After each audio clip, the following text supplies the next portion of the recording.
Déjà, sur ce soir, on est content d'avoir gagné, parce que je pense que c'est important de retrouver la victoire. On est toujours mieux quand on gagne. Après, on est conscient que tout n'a pas été parfait dans ce stage. Même dans ce deuxième match, voilà, on est conscient qu'on peut faire mieux, beaucoup mieux.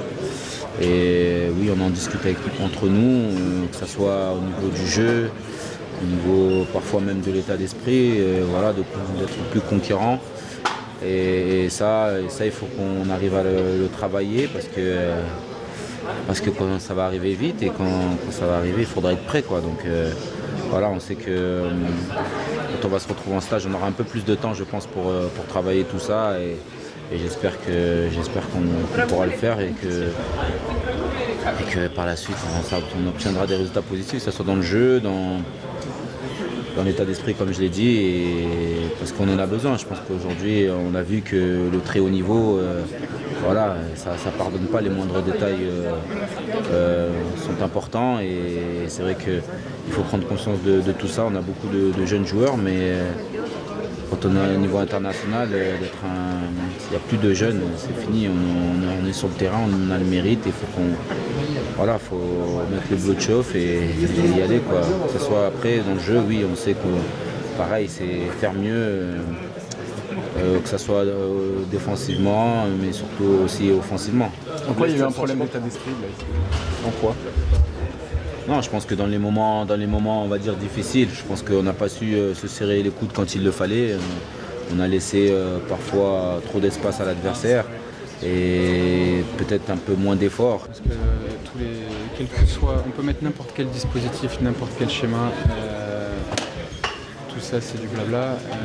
La vérité, c'est l'intensité qu'on met, c'est le cœur qu'on y met, l'agressivité qu'on met. Au plus haut niveau, c'est ça qui fait la différence. Après, le système, tout ça, je veux dire, c'est au coup d'envoi. Un coup d'envoi, on est en 4-3-3 ou en 4-4-2, mais après, c'est l'animation. Que ce soit lorsqu'on est en situation haute sur le terrain ou en situation basse, tout ça, il faut les réponses collectives et il faut s'améliorer. Et clairement, tu trouves que ça manque de pressing, notamment des attaquants, des milieux, ça manque de travail? Non, après, le pressing, on n'est pas obligé de presser sur 90 minutes. La décision se fait par un joueur et après, soit on suit, soit on ne suit pas. Mais tout ça, c'est des automatismes qu'on doit peaufiner. Alors après, comme je l'ai dit, est-ce que c'est la période? Voilà, parce qu'il y a encore des joueurs qui sont indécis par rapport à la liste, je ne sais pas, mais voilà, après, il n'y a pas à dramatiser. Il y a eu des bonnes choses également sur les deux matchs, également face à la Colombie sur la première demi-heure. Mais on est capable de faire beaucoup mieux. Il faut être réaliste. Voilà, on a encore du temps avant la Coupe du Monde, mais c'est bien d'avoir une analyse, plutôt une bonne analyse sur la situation. On l'a essayé plusieurs fois, comme le 4-4-2, le 4-3-3, je me sens à l'aise dans les deux. Maintenant, en étant rentré dans un match comme ça, une quinzaine de minutes, c'est difficile de se créer des situations, surtout qu'à la fin il poussait. Donc je ne vais pas en retirer des grands enseignements. Le principal, c'était d'entrer avec une volonté d'abnégation et d'aider l'équipe à gagner ce match.